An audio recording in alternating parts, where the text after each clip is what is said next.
Good morning and welcome back to Questioning Sense with me, Matt. I hope you guys are well. All is good here, absolutely a tickety-boo.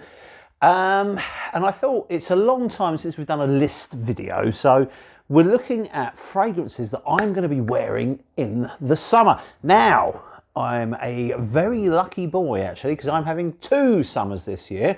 So we're going to have the not so great one that we get every year in Britain. So that will be a mixture of sunshine, greyness, rain, and then the odd really, really hot day. But later in the year, I'm actually going on some travels. So I'm going to Thailand, I'm going to Australia, and I'm going to New Zealand, and I'm going at Christmas. So it's going to be right slap bang in the middle of very, very warm summers over there. So whilst I've been amassing this collection of summer fragrances, I'm actually going to get to use them not only in the summer, but obviously at Christmas as well. Now, I don't know how I'm going to transport them, whether it will just be decants or I might even risk taking a couple of bottles. But there you go. Now, obviously, I'm trying to mix it up. So this isn't an exhaustive list at all. But these are some of the ones that I really enjoy and I think I'm really going to love over the summer. Unfortunately, it is quite niche heavy. There is one or two, well, there's a few very, very affordable fragrances in here amongst all the others. So, you know, obviously, you know, we're trying to have something for everyone. And I think they're all pretty much unisex as well. Before we start, though, I'm not going to be talking too much or at all about these two, which is Musk and, of course, Megamara. These will always be in my summer rotation, in my yearly rotation. I absolutely love these fragrances. And in all fairness, these probably are my number 1 and number 2 summery or hot weather fragrances. So I'm not going to include them in the list, but you can bet your bottom dollar I'll be absolutely wearing them all the bloody time. Okay, so let's start then, shall we? I think we've got 10 or 11 to get through, so it's going to be a really, really brief chat about each of them. There are going to be some full reviews on some of the ones that haven't had full reviews already. So if we start with Louis Vuitton's Lamentation, I'm not going to talk too much about this one because there is a full review of it down below, so please hunt that one out. And as I said in the review, this is a fantastic fragrance. It's very, very designery in how it smells, but it's just beautifully, it's so well done. It's got some freshness, there's some like aquatic dreamy notes to it. Beautiful, beautiful stuff and well worth trying. The only thing I will say, and I said that in the video as well, when it comes to the Lamentation, it's massively overpriced. So if you are going to try and buy it retail, be prepared for a bit of a shock. It's an extremely expensive fragrance, but if you can get it in one of the Facebook groups or get a partial of it, then I thoroughly recommend it. Nothing groundbreaking here at all. It's just a clean, fresh, citrusy, zingy, beautiful perfume with lots of little aquatic nuances, and it's incredibly nice to wear. I get excellent performance from it, and it's one that seems to be genuinely well received whenever I wear it. So yeah, I can't say enough good things about it, but bear in mind this is a very expensive perfume and I think quite overpriced. So moving on to the next one, I was very, very lucky to receive this from my old friend Sean Mayer, and this is his new one from Mayer Olfactive, and it's called Red Skies. And this is an absolute mind-blowingly good fragrance. It's got some really, really crazy notes in it. So you have kaffir lime leaves at the top, you have bergamot, you have ocean air, orange blossom, ylang ylang, oak moss, and there's some slight leathery nuances at the bottom, a little bit of ladamum, lots and lots of musk to make a very refreshing, long-lasting perfume that smells completely original. I've not smelled anything like this. That kind of kaffir lime at the top, it's just blinding. It's such a lovely fragrance. And when you wear this, it kind of keeps you in this sort of zingy, fresh bubble all day. Beautiful stuff, excellent performance. And I think this is about £120. I think you can get it from Luxe Parfum in the UK. I think they're still stocking it. So give them a look up. It's not going to be a blind buy because it is quite, you know, Sean's fragrances are always quite weird and wonderful. They all have a kind of a vintage smell to them, but despite the fact they're very modern fragrances using, you know, lots of naturals, lots of very clever aroma chemicals to kind of accentuate everything. Beautiful frag, and I'm going to absolutely enjoy this often as I possibly can on a hot day, because that lime leaf, it's so refreshing. And then with the bergamot and that little oceanic twist as the sort of ocean air comes through, and you get this airy saltiness that comes with it as well. So good performance, very noticeable. Don't go heavy with the sprays, but it will just keep you smelling wonderful all throughout a very hot day. So this one is very highly recommended, and that's Red Skies by Mayer Olfactive. Okay, moving along, we have this one, which is from the British house of Floris, and this is Floris Elite, and I love this all year round, but on a hot day it's really, really rather lovely. You have this sort of minty, refreshing greenness in the opening, and then it becomes very much like a quintessential British gentleman. You know, it's this clean, slightly slopey, slightly fresh, sort of intense kind of, I don't know what's the word I'm looking for here, old-fashioned vibe, but it's lovely. It's just pure class, and these little 50ml bottles can be had for an absolute steal. So, you know, you don't have to pay a lot of money to smell great, and I thoroughly recommend Floris Elite. If you like things like Polo Green or Italian Cypress or even Halston Z14, you're going to know what kind of world this is. It's not the same as any of those. It's slightly fresher. It's not got the heaviness that Polo Green has in the base or anything like that. It's just a clean, slightly soapy, fresh gentleman's cologne, but it's actually not a cologne. It's this is an EDP, I believe. No, it's an EDT, but it actually has surprisingly good performance. This lasts me all day at work. You know, I come home and I've still got that kind of that slight green freshness about me. So I thoroughly recommend this one. And if you like kind of green fragrances, you can certainly take a punt on that. That you could blind buy this one. And look at the colour of that liquid. Awesome stuff. Okay, on to the next one. Next up, we have Amouage Beach Up Man. This has appeared in so many of my countdown videos or top 10 videos. It's ridiculous, but there's a reason. It's fantastic. This is gorgeous orange blossom and sort of like a mintiness, and then you've got this kind of ivy and woods and musk and darkness and greenness, and it's just fantastic. It does not smell like a beach. It does smell like a hut constructed in the jungle by a beach, you know. And when we were in Goa, we stayed in this beach hut in the jungle, and yeah, I can get where this is coming from.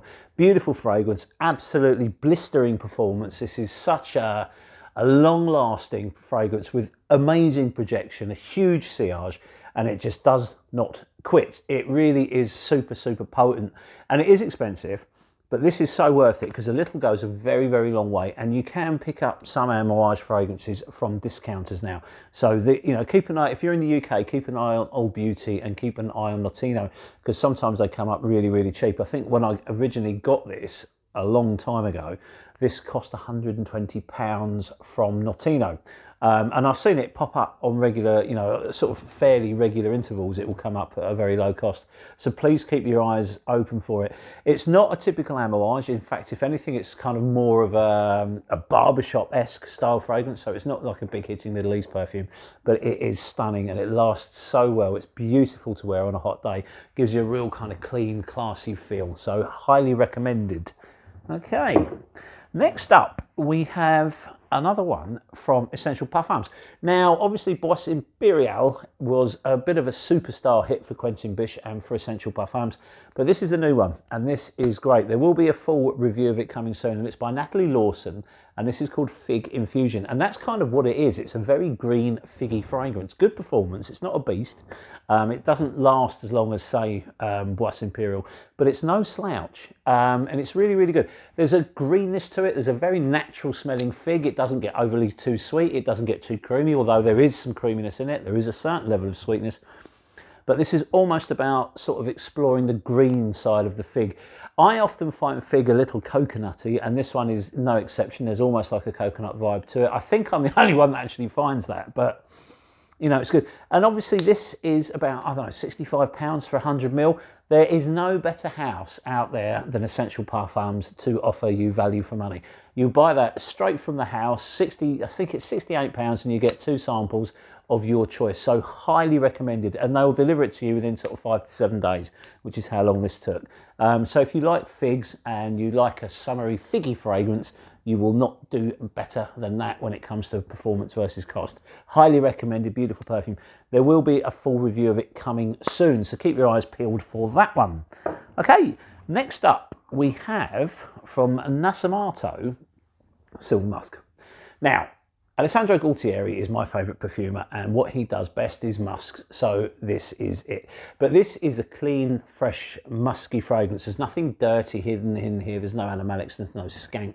It's often referred to as putting on a clean, pressed white shirt on a hot day, but unlike a shirt, this doesn't get creased. This doesn't sort of get dirty. This just hangs around you and keeps you clean and fresh. It's normally, I think, associated with women. It seems to have been somehow, got this reputation as being a female, a fragrance for the ladies. But for me, this is brilliant. I find this very masculine. And it's just a clean, fresh, sort of androgynous would be a better way of putting it. So you can wear this to work, you can wear this out to the pub, anywhere you like, and you will just smell clean and fresh. There's tiny little hints of florals and things in the background, but it's just this clean, fresh musk, and it's divine. And you can see how much of that I've used. And this is pretty potent stuff too. I often gravitate towards this. As soon as I look out the window in the morning and I see the sun's out, I'm kind of reaching for this, especially for work, because it's so inoffensive but interesting. It just makes it to be, a really, really good perfume, a really excellent one to have in your repertoire or something when you're not quite sure what to wear on a hot day. This will certainly do the trick. You can wear it in the evening, of course, you can wear it wherever you want, but it's lovely, lovely stuff, and I think it's got a good mass appeal. So, my female viewers and masculine or male viewers can all wear this. It's ageless. Maybe not one for the thrusters because it's not sweet enough, but really, really good stuff. Highly recommended. Okay, we are cruising. Okay, next up is a relatively new one for me that I thoroughly recommend, and you can get these for super, super cheap now. And this is from Mancera, and it's called Kumquat Woods. Now, this isn't something that people would class as a straight up summer fragrance, but I think it's going to work really, really well in the summer. It's got this peppery freshness to it, lots of citruses. It is described often as being in the same world as Terre d'Hermès, and I get that. I think it is quite similar to Terre d'Hermès, but it hasn't got the mouldy orange. It's got like a grapefruit instead, so you've got the beautiful fresh citruses, and then the woods, lots and lots of musk, excellent performance. This is noticeable all day. It doesn't quit on you at all, and for a Mancera, it smells really, really refined. It's often, again, mentioned in the same breath as Ormond Jane's Man. I think that's not quite spot on, but I can see where people are coming from. And when this first hits your skin, it smells like it's come from Guy Zechern more than, Pierre Montal, put it that way. So if you're not a fan of Mancera because they're screechy and synthetic, which a lot of them are, this one isn't. This one's safe for everyone. If you like that Terre d'Hermès style of fragrance, then Kumquat Wood will be a good one for you. Because of the performance and everything like that, I think this is going to make an ideal fragrance for summer, so I'm certainly going to be putting it through its paces when the weather gets warm. Perfect for work, perfect for fun. So yeah, highly recommended. And as I say, I mean, you can get these from various sources on the internet for around £60 for 120 ml, which is exceptional value. Right, we have a few left to get through. Next up, Quentin Bish's Ganymede. Now, those of you that know me will know that I've struggled with this one for a long time. I've had samples of it forever, and I never actually thought it was going to be for me until I wore the sample on a hot day. And it felt and smelled amazing. So I thoroughly enjoyed my sample, ended up with a bottle, and now I can't believe it's taken me this long to fall for this fragrance because I absolutely love it. Beautiful stuff. It's a controversial choice for a summer fragrance because it's very leathery. It's quite heavy, but it's so airy. When your skin is warm, it just comes alive. Now, and a lot of people I'm sure are going to be like me and struggle with it, but then, sort of kind of found a love for it. And I hope that, if you have written this off, you do try it again because it is superb stuff. The performance is brilliant. This lasts all day. It's really, really airy. People pick up on it. It's a compliment magnet. It just smells so, so good. But as I say, it's not going to be the first fragrance that people think of wearing on a hot day because it is heavy and leathery. But when you do, it just changes so much. And as I say, it's not cooling. It's not refreshing. It just smells fantastic. You will smell amazing, and the air around you will smell amazing. And it's like a lot of modern aroma chemical driven fragrances seem to go a bit bonkers when they get hot, and this is no exception. It seems to just explode on my skin when it does.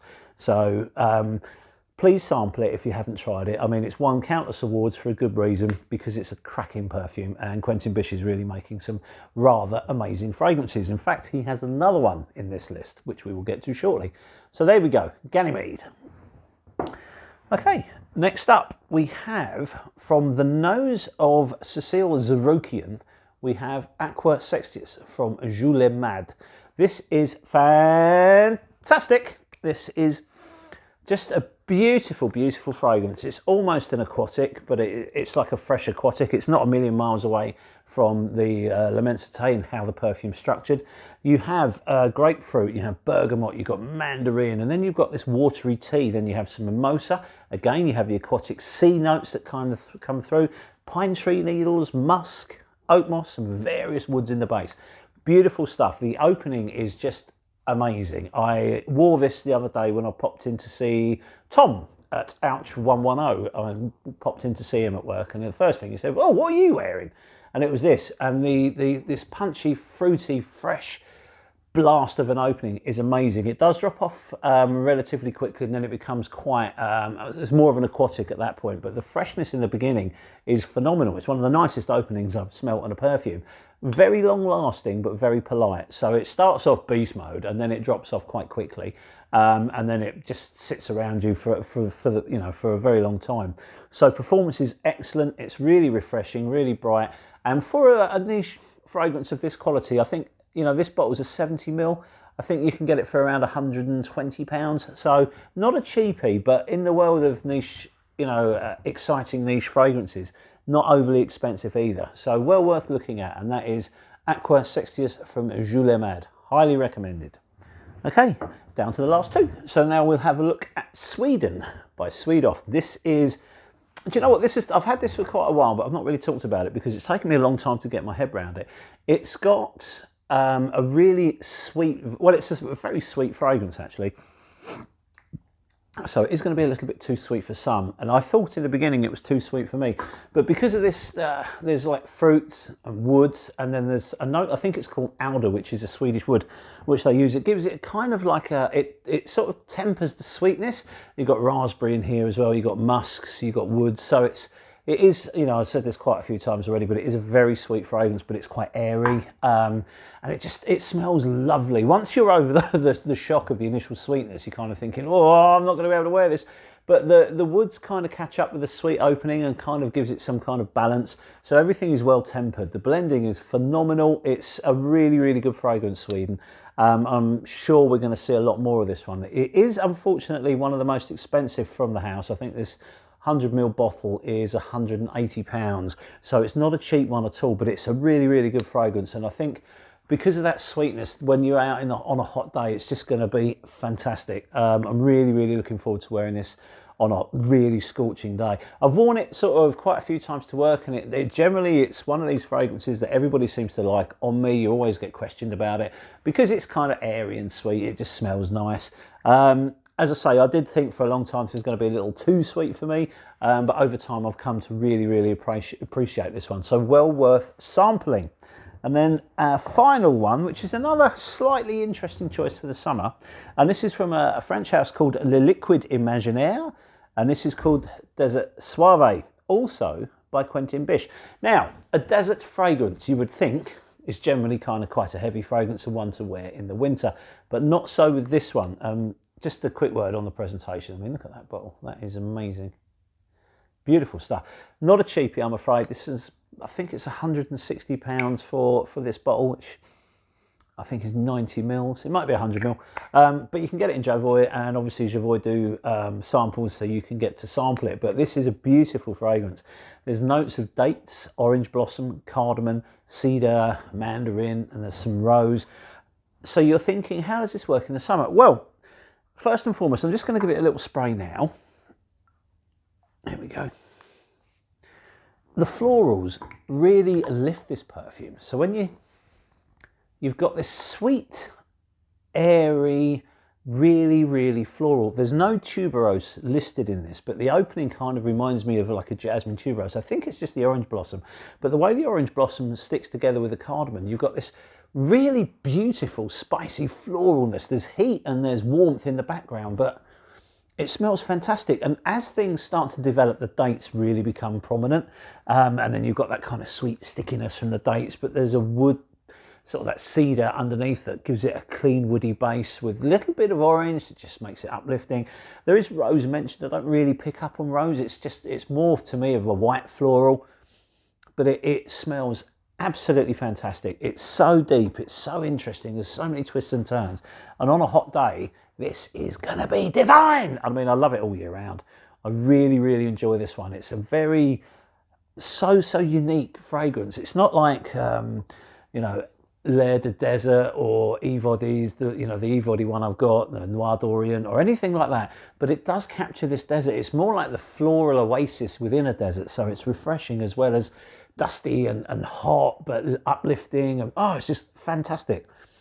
Such a really, really good fragrance, and one that I thoroughly recommend you sample. As I say, you can get it from Javoy, get a sample from Javoy if you're going to struggle with it. You know, it's an expensive fragrance, so please don't blind buy it. But gosh, this is good stuff. So there you have it. There's a pile of fragrances that will get us through the summer. Hopefully, you know, you'll get to try some of these, or maybe if you've already owned some of these, please leave a comment below and let us know what you think. And then hopefully, you know, we'll be back soon with some more in-depth detail on a couple of these. I certainly need to do a full review of these two, which is the Fig one and Aqua 60s. We really do need to spend a bit more time talking about these two because they're phenomenal. And obviously this one needs a full review as well. But there you have it, what I'm going to be wearing this summer, and then I'm going to be taking some of these on my summery trip at the end of the year. So there you go. I hope you've enjoyed the video, and we shall see you again very soon on the next one. So cheers, thanks, and bye.